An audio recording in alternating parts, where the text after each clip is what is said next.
तुम्हारे जो ना करता है ना, जो तुम्हारे पास मांगने आया ना, वो जिंदा नहीं है, मर गया है।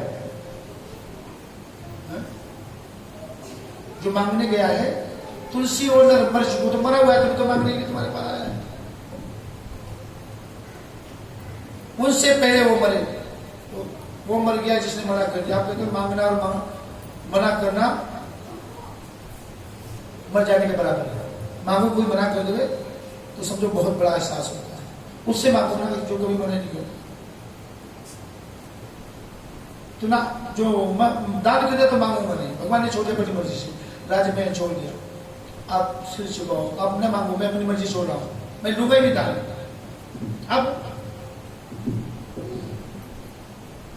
अब यह है कि अगर हम दोनों पति पत्नी विचार करके मांगे और आपकी इनकार कर दो तो ठीक नहीं है। प्रभु ने कहा नहीं, तुम्हारी भक्ति से मैं अत्यंत प्रसन्न हूं, तुमने पर शरीर भी दान कर दिया, ऐसा कोई दानी दुनिया में नहीं होगा। राजन आज से इतिहास बन जाएगा। मांगो, अगर मेरा प्राण भी मांग लोगे ना तो प्राण भी दे दूंगा। राजा बलि ने कहा प्रभु अगर आप देना चाहते हो, इस महल में 52 दरवाजे हैं, जिस दरवाजे से मैं निकलूं ना उसी दरवाजे से आपका दर्शन हो। भगवान ने कहा तथास्तु, मैंने दिया। अब राजा बलि अंदर हो गए, भगवान जी गेट पर बाहर हो गए। ठंडी भी पड़ती है, गर्मी भी पड़ती है, बरसात भी पड़ता है। जो अंदर एसी में रह रहा हो उसको जेठ की भरी दोपहरी में खड़ा कर दो, बोलो रंग कैसे हो जाएगा? एक घंटे में बेदरंग हो जाएगा बिल्कुल। जो साल के 12 महीने ठंड में, गर्मी में, बरसात में खड़ा है, एक दरवाजा नहीं था भैया, राजमहल था वो, 50 गज का पड़ोस नहीं था, किलोमीटर में था वो, 52 दरवाजे थे। अब मालिक पता नहीं कौन से दरवाजे से निकल जाए, अगले की तो ड्यूटी बजाना है, कौन से दरवाजे निकलेगा, एकदम सतर्क रहते थे, जिधर भागते फिरे। माता लक्ष्मी ने पूछा नारद जी से, बेटा तुम्हारे पिताजी कहते मैं परसों तक आ जाऊंगा काम पूर्ण करके, यहाँ तो परसों बीतने के लिए तैयार हो, बरसों बीत रहे हैं। आप ही बताओ अगर पिताजी ना हो तो क्या माता जी घर चला लेगी? 2 दिन, 4 दिन, 10 दिन, 1 महीने, 2 महीने, 4 महीने, साल भर, बस एंड हो गया। 15 दिन बीतना मुश्किल है, बिता नहीं सकती कि बेटा यहाँ बैकुंठ का सारा काम गड़बड़ हो रहा है, अब क्या करें? नारद जी ने कहा तुमको बता के नहीं गए पिताजी? बता तो गए होंगे। बहुत लाड प्यार किया। नारद जी के पास में हर्ज मर्ज की दवा रहती थी। उन्होंने कहा कल को पूर्णमासी का दिन है, कल को पूर्णमासी का दिन है, मेरे भाई बहन आप लोग सोने की राखी बांधते हैं, कोई चांदी की, कोई डायमंड की, कोई प्लास्टिक की, कोई रबड़ की बांधते हैं। रबड़ की, प्लास्टिक, सोने चांदी की राखी थोड़ी होती है, नहीं। जो आपके हाथ में हम ब्राह्मण लोग या बहन बांधते इसको बोलते हैं रक्षा सूत्र। जब तक अगर आपके हाथ में रक्षा सूत्र रहेगा, अभी कथा में सुनना, ये होना बहुत जरूरी है। पहली बात हिंदुत्व की पहचान है, अगर आपके हाथ में रक्षा सूत्र नहीं हुआ तो आप हिंदू घराने के अधिकारी नहीं है। अगर आपके बच्चे की चोटी नहीं है तो न बनिया, न ब्राह्मण और न क्षत्रिय कहलाने के अधिकारी। केवल हम आप अपने धर्म से वंचित हो रहे हैं। केवल आप केवल सिख को देख लो, पगड़ी उतारते हो नहीं, तलवार छोड़ते नहीं, मुसलमान को देख लीजिए, कोई अपने धर्म से वंचित हो रहा है और आप कहते हो कि गुरु जी बताते, अरे महाराज लोग सब बताते हैं, आप लोग मानते नहीं हो मेरे भाई बहन। क्या है हिंदू को बताओ? कल को पूर्णमासी का दिन है, ये लो रक्षा सूत्र लेकर जाओ। और राजा बलि से कहना कि भाई तेरी रक्षा के लिए, धन धान्य पुत्र पोत आदि की रक्षा के लिए मैं एक सूत्र लाई हूं। उसको आप कुछ लोग कहते टोले टोल के धागा बांध देता है, सूत्र रक्षा करता है। ये रक्षा सूत्र नहीं करता जो भगवान के नाम का है, जो मुल्ला मौलवी फूक के दे देगा कहीं वो मौलवी जी को वहां से लाए, वो धागा तुम्हारी रक्षा करता है। तो कहा तो इसको काहे बांधोगे? जब मुल्ला मौलवियों के चक्कर में पड़ जाओगे इस धागा को भूल जाते हो। अरे मेरे भाई बहन इस धागे में सब कुछ है, बांध के तो देखिए, धन धन से आपका घर परिवार परिपूर्ण हो जाएगा। विश्वास तो करो उस धागे में, विश्वास इस धागे में तुमको विश्वास नहीं। असली चीज को कोई नहीं पूछता आज की युग में, सब डुप्लीकेट नकली नहीं भाग रहे हैं।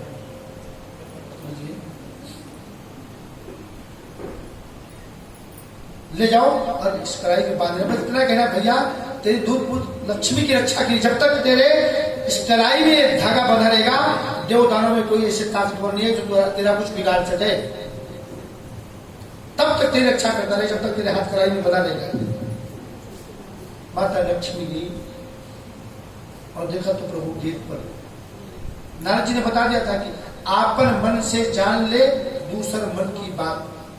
धर्म पत्नी का परम धर्म होता है अपने पति के इशारे को समझ ले। पत्नी का धर्म है और पति का भी धर्म है कि पत्नी के इशारे को समझ ले। राम जी के पास कुछ नहीं था उत्तराई के लिए, तो सीता जी समझ गई सब कुछ होते हुए कुछ नहीं है। प्रिय ही की सिय जानी निहारी, मन मुदरी मन मुदित उतारी। कहो कृपा ने देव उतराई, केवट चरण कहो उड़ाई। आपको बताया था बेटे करनी अच्छी है। केवट ने कहा कि प्रभु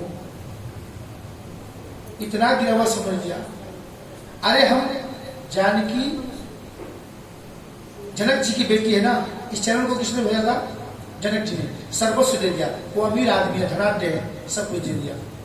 दूसरी बार किसने भेजा? हमने। बाप तो नहीं हो सकता ना, चाचा तो बन सकता हूं। पहली बार जनक जी ने धोया, धनाढ्य थे, सब कुछ दे दिया, लेकिन दूसरी बार कौन धो रहा है? मैं धो रहा हूं। तो जानकी मेरी क्या हुई? कौन सा पाप कर्म किया था नाव को चला करके अपनी जीविका चला रहा हूं, और अब की बार बेटी का धन खा लिया तो नाली की कीड़ा बनना पड़ेगा। केवट चरण कहो अकुलाई, कहो कृपा ने देव उतराई, केवट चरण कहो अकुलाई।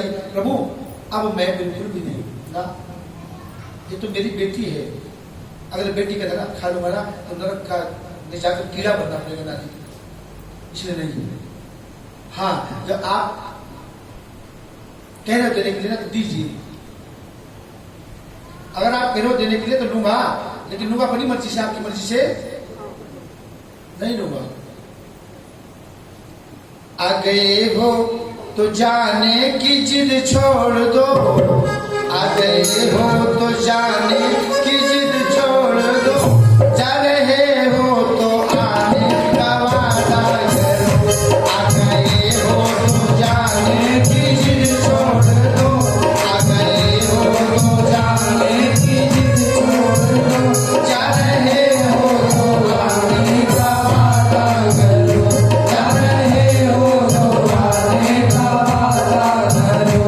आ गए हो तो जाने की जिद छोड़ दो, आ गए हो तो जाने की जिद छोड़ दो, जा रहे हो तो आने का वादा करो, जा रहे हो तो आने का वादा करो।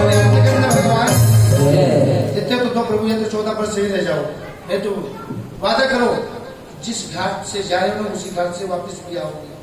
भगवान ने कहा दिया। आज माता लक्ष्मी पहुंची है, देख लिया, नारद जी ने बताया था इशारे में बात कर लेना, ये मत बताना कि मेरे पति देव साक्षात भगवान नारायण है। अगर बता दो कि तुमको भी राजा बलि बिठा देगा। माता जी गई गेट पर, जब देखा कि नारायण ये भगवान चेंज हो गए बिल्कुल। माता जी इशारे में तो प्रभु क्या कर दिया आपने? अंदर गई। मेरे भाई बहन, लक्ष्मी जहां होती वहां चमक आती है, समझिए।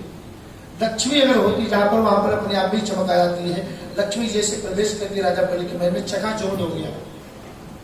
पहली बार भगवान का आगमन हुआ तो चकाचौंध हो गया, भाग्य ब्राह्मण लोग सब लोग सब। और अब की बार लक्ष्मी का आगमन हुआ है, अंधेरे में भी चांदना हो जाता है अपने भाई बहन। लक्ष्मी जी पहुंचे, राजा बलि ने बहुत उनकी स्वागत सत्कार सम्मान किया। उसके बाद में बहन बताओ कैसे? भैया मैं एक सूत्र लेकर आई हूं। क्या था? कच्चा धागा, दिन पूर्णवासी का। भैया एक रक्षा सूत्र लेकर आई हूं। भाई तेरी कलाई में जब तक एक रक्षा सूत्र बंधा रहेगा ना, तब तक तेरे ऊपर देवताओं को आक्रमण करके विजय नहीं प्राप्त हो सकता। देवताओं में इतने समर्थ नहीं होंगे जो तुझे सता सके। तू हमेशा विजयी बना रहेगा। कोई दुख दरिद्र आपत्ति विपत्ति संकट तुझे परास्त नहीं कर सकते। एकदम राजा बलि ने हाथ फैला दिया।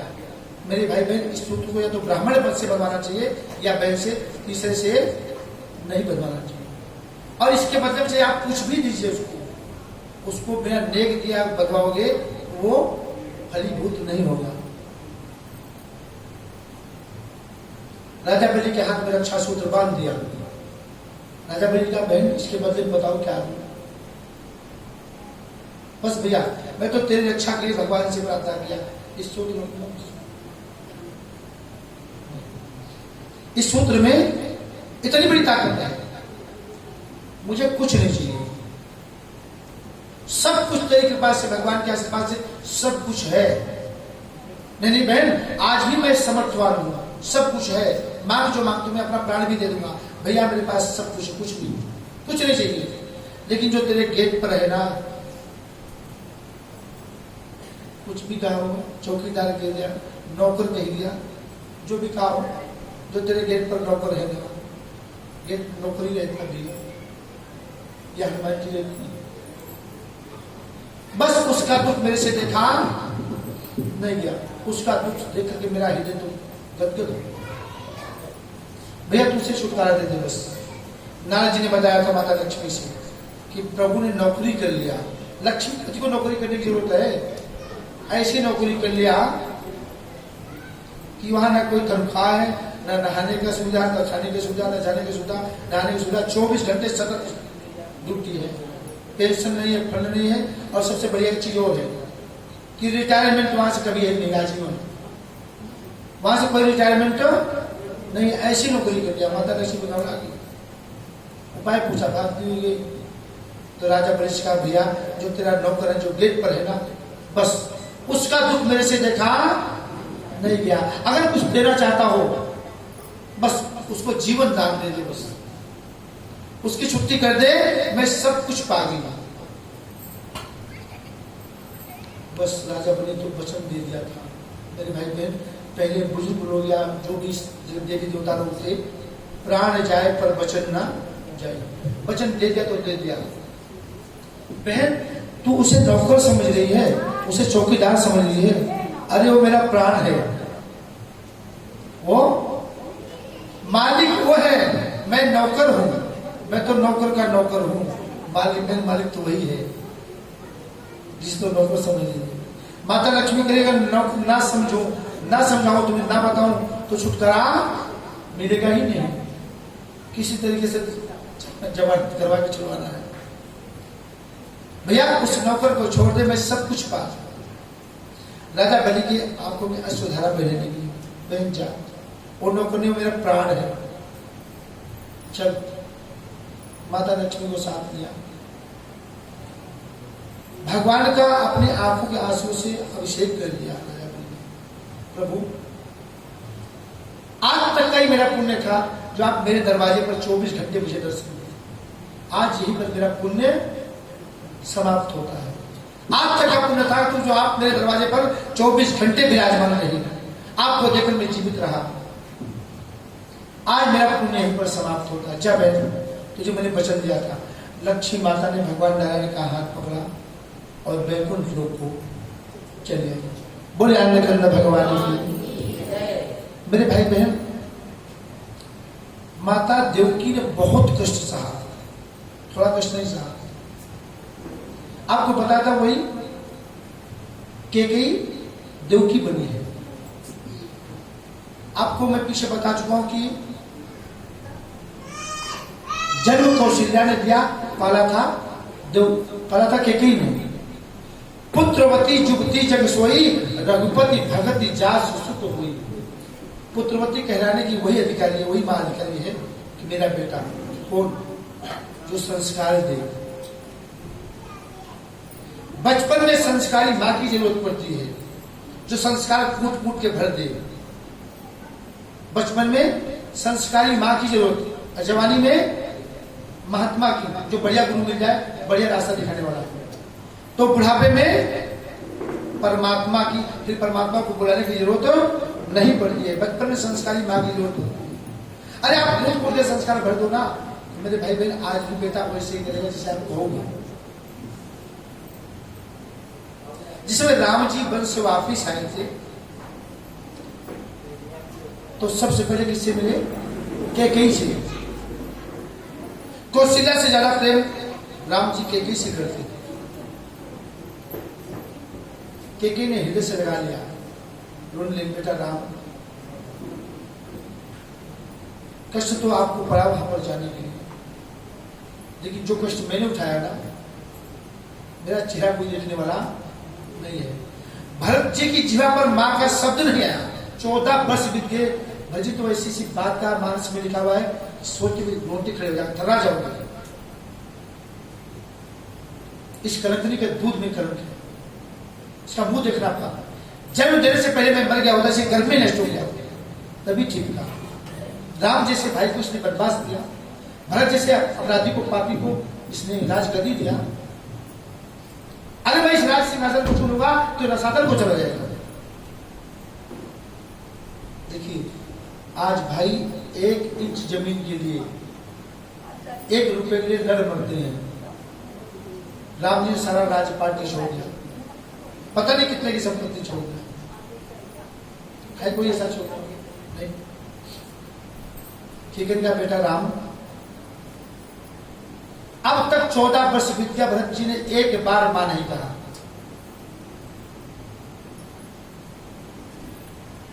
दूसरा, बेटा राम, मेरा कलंक तब मिटेगा, भरत जी मुझे मां कहें और तू मेरे गर्भ से जन्म लेगा, तब मेरा कलंक मिटेगा, वरना ये कलंक मिटने वाला नहीं। दोनों वरदान मुझे दे। भगवान ने कहा भरत को मां कहना पड़ेगा। राम जी की बात कोई काट सकता नहीं, भरत को मां कहना पड़ेगा। भरत को बोला, भैया भरत, तूने मां को मानी का? भरत ने कहा अगर मां कह देता तो मेरी जीवा कट के गिर जाती है। किस मुंह से, किस जबान से मां को? इसका तो मुख देखना पाप है, कलंक है। मां तो कहना पड़ेगा। मां मैं कह दूंगा, चलो आपकी बात मैं क्या काट नहीं सकता, इनकार नहीं कर सकता, मैं मां कह दूंगा, लेकिन मुझे भी कुछ वरदान देना पड़ेगा आपको, तब मैं मां कहूंगा। शर्त मेरी भी है, मेरी शर्त अगर आपको स्वीकार है तब इसको मैं मां कहूंगा। अगर शर्त मंजूर नहीं तो मां मैं कहूंगा। एक बार नहीं, एक बार नहीं, जबान जीवा पर आने नहीं दूंगा, मेरी जीवा कट के गिर जाए। राम जी ने कहा मां वो क्या वरदान चाहिए? इसने कहा कि मेरे गर्भ से जन्म होना, ठीक है, इसके गर्भ से जन्म लेना, लेकिन मुझे वचन दो इसका दूध मत पीना। इससे गर्भ से जन्म लो कोई बात नहीं है, लेकिन इसका दूध मत पीना, इसके दूध में कलंक है। इसका दूध मैंने पिया, राम जैसे भाई को बर्बाद करना पड़ा। वादा करो। भगवान ने कहा भरत मैंने वादा किया, जन्म लूंगा इसी गर्भ से, लेकिन इसका दूध नहीं पीऊंगा। भगवान गोविंद ने जन्म तो लिया, लेकिन दूध मेरे भाई बहन पिया तो यशोदा मैया का दूध पिया, देवकी का दूध, इसके दूध में कलंक है। अगर दूध मैंने पिया तो मुझे कलंक लगा, इसलिए तुम वादा करो कि इसका दूध नहीं पियोगे। भगवान ने कहा मैंने वादा किया। वही कैकेयी अगले जन्म में देवकी बन गई। भगवान ने जन्म तो लिया, लेकिन रामावतार जब हुआ था तो एक भगवान रात में क्यों आए? कृष्ण भगवान रात में क्यों आए? मास दिवस कर दिवस भाव मरम न जाने कोई। 1 महीने का दिन हो गया, भाई दिन जाएगा तभी तो रात आएगी। चंद्रमा कब आता है? रात में। मास दिवस कर दिवस बा मरम न जाने कोई जान ही नहीं पाया। सब इतने खुशी मना रहे थे राम जी के आने पर कि भूल गए। सूर्य भगवान ने अपने रथ को रोक दिया, 1 महीने का दिन हो गया। चंद्रमा छटपटा रहा था, सब तो प्रसन्न थे, लेकिन चंद्रमा, सूर्य भगवान अस्तांचल को जावे तभी चंद्रमा का उदयांचल होगा। चंद्रमा तब उदय होगा जब सूर्य भगवान अस्त होंगे। भूल गए, चंद्रमा रो रहा था। सब प्रसन्न थे, चंद्रमा रो रहा था। भगवान ने पूछा कि मुझे सारी दुनिया पसंद है, लोग में सब प्रसन्न है, तुझे क्या दुख है, क्या दुख है तुझे? प्रभु दुख तो है, ये क्या दुख नहीं होगा? सारी दुनिया ने दर्शन कर लिया, 1 महीने का समय बीत गया और हम अकेले वंचित रह गए, मैं अकेला वंचित रह गया हूं। फिर तो चिंता मत करो, थोड़ा समय का इंतजार करो, अब की बार जब मैं आऊंगा तो जगते रहेंगे जो वो भी सो जाएंगे। अब की बार जब मैं आऊंगा तो जो जागते रहेंगे वो भी सो ही जाएंगे, तो तू अकेला छक के दर्शन कर लिए। इसलिए राम जी कृष्ण बन कर आए तो रात में आए, जो जागने वाले थे सख्त पहरेदार वो भी बेचारे खराटे में सो गए। उनके आने से पहले एक एक करके 6 बच्चों को मार दिया था कृष्ण। कितना? एक एक करके 6 को। भगवान ने अपनी माया को आज्ञा दिया, अब ठीक नहीं, बसदेव दो की छटपटा रहे थे जेल खाने के अंदर प्रेम। तो भगवान ने अपने आने से पहले माया को समझा दिया, अपनी माया को भगवान ने बता दिया वो क्या करना है, इसमें सारी विधि बता दिया। उसके बाद में लक्ष्मण जी से दास जी ने निवेदन किया था, जब तक लक्ष्मण नहीं होगा कोई लीला, न रामावतार में न कृष्णावतार में कोई लीला हो ही नहीं सकती। रामावतार में लक्ष्मण जी छोटे बन के आए, तो बड़ा कहीं छोटे को बोलने देता है नहीं, चाहे मैं लक्ष्मण जी सिर उठाऊंगा राम जी हो ना, नहीं, लक्ष्मण जी को बोलने ही नहीं दिया कहीं पर। जनकपुर ससुराल में देख लो, केवट के पास देख लो, जहां भी लक्ष्मण जी ने सिर उठाया बोलने के लिए वहीं पर राम जी ने दबा दिया, नहीं। उस बादशाह में देख लो, नहीं लक्ष्मण, नहीं। अरे भाई कहीं तो बोलने दोगे, कहीं नहीं बोलने दिया। लक्ष्मण ने कहा, बेटा जब तक बदला नहीं ले लूंगा तब तक मुझे चैन नहीं है। रामावतार की लीला समाप्त हुई, अब कृष्णावतार में आना है। बोला भैया चल, उन्होंने कहा तुम्हारे साथ में कदापि नहीं, 100 बार को भी तब भी नहीं जाने का। भगवान ने कहा भाई चलेगा, चलना तो पड़ेगा तुझे, नहीं चलेगा कैसे काम होगा? बिल्कुल नहीं जा, तुम्हारे साथ तो जाऊंगा नहीं, किसी के साथ चल जाऊंगा लेकिन तुम्हारे साथ बिल्कुल नहीं जाऊंगा। क्यों? जब गए थे तुम बड़ा बन के गए थे तो मुझे कहीं बोलने दिया, छोटे कोई अधिकार नहीं होता। अपने आप तो कुछ भी कर लो ठीक है, और मैं कुछ बोलूं तो दबा दिया, बिल्कुल नहीं मैं जाऊंगा नहीं। भगवान ने समझाया, मुझे पटा लिया, भैया चल एक काम करो, जैसे तू कहेगा मैं सब चीज मानने को तैयार हूं, तू चलेगा कैसे वो विधि बता। चलूंगा, एक शर्त है, एक शर्त है कि वो शर्त तुमको मंजूर है तो तुम्हारे साथ चलूंगा, और शर्त मंजूर नहीं है तो मैं नहीं जाऊंगा। बता, उन्होंने कहा आपकी बात बड़ा मैं बनूंगा।